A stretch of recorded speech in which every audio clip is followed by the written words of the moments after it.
This is the seasonal stock and ETF report for today, October 24, 2022. Let's take a look at trade seasonals. First, let's go to indices. We're going to look at S&P 500 for the last 90 years. That cuts out a few years during the Great Depression. We can also look at a slightly shorter time frame, but it's pretty much the same. Take a look. We're still on that drop.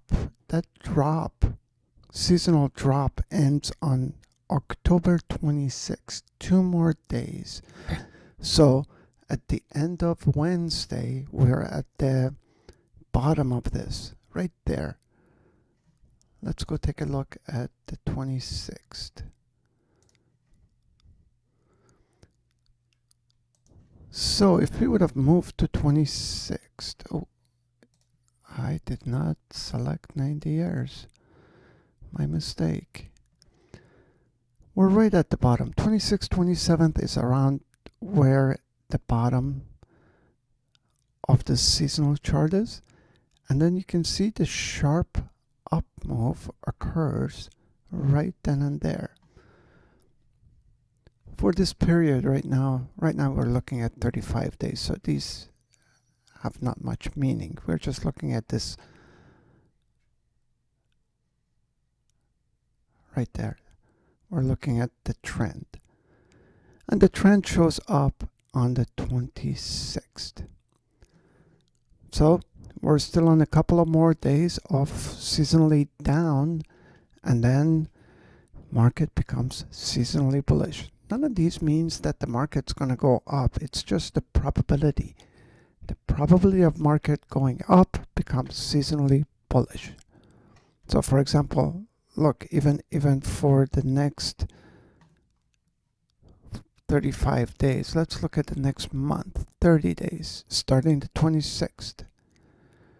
The market went up 66% of the time in the last 90 years. If you, from 26th until November 24th. However, we also determined the best time in the 90 years. So we just select 90 years on our opportunities table, select SPX, and it shows us that if you wait until the January 11th in the last 90 years, you would have been profitable 82% of the years, which if we go to it, that would be 74 of the last 90 years. So we're definitely at a seasonally bullish time. Let's look at the times that it didn't work. It didn't work in 2018. Also, if we click on MFE favorable excursion, we can see it did go up a tiny bit, at 0.8% in 2018, but it was really a bearish time.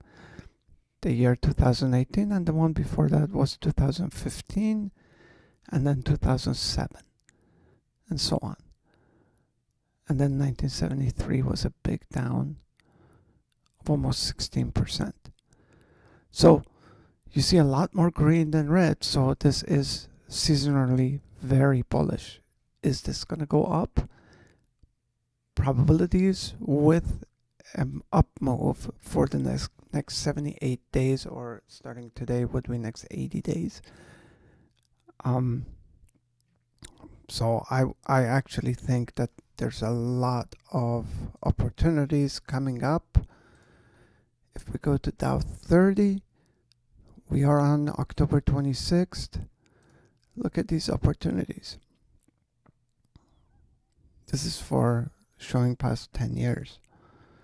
United Healthcare, Nike, Disney is only at 12 days, so chances are that Disney is going to report during this time, and it usually does well. Visa, McDonald's, these are all bullish opportunities. Do we have anything bearish? Nothing bearish on the 10-year.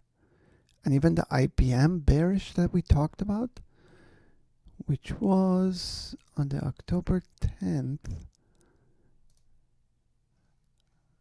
IBM had this substantial bearish drop, which it worked against us. If you see right there, it went against the seasonals. Huge up move on IBM. But let's take a look. What happens?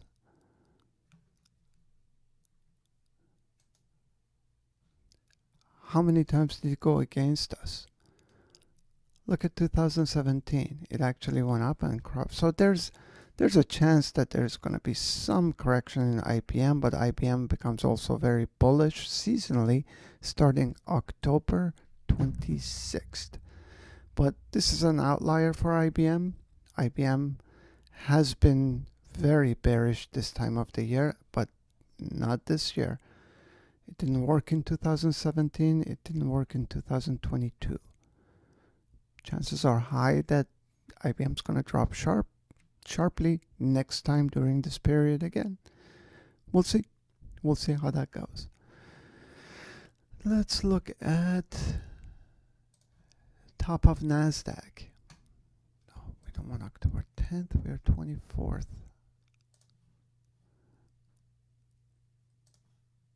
Keurig. Look at that. That is one. The Sharpe ratio for Keurig for next 75 days is 5.4. That's today. Is it better if we go to the 26th?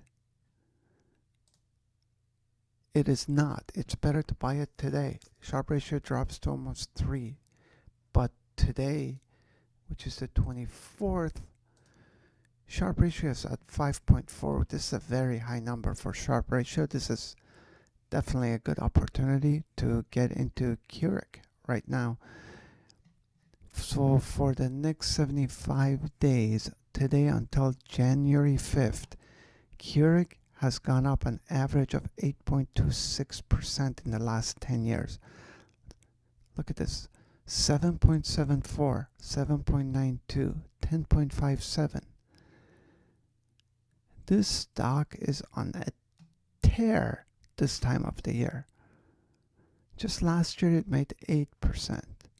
The year before it made 8.3%, and 2019 was only 5.5. This is just fantastic.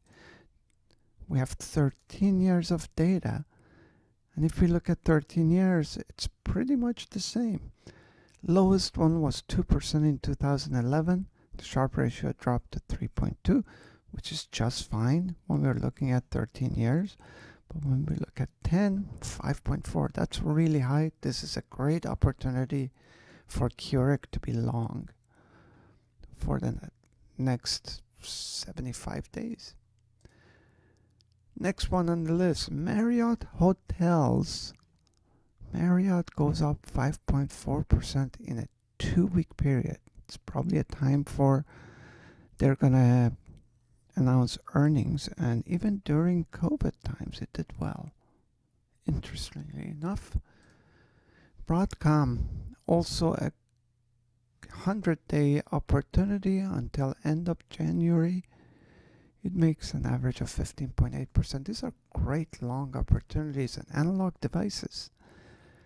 Didn't work in 2015, but it just went on a tear every other year. It's almost 7%.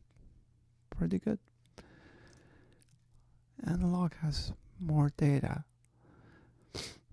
It is, even last 20 years, is 80% profitable. 2007, 8, 11, and 15, it didn't work. Otherwise, this is only for 26 days. So in 26 days, there's a chip shortage. I don't know what happens to Analog's earnings, but they have been doing well this time of the year.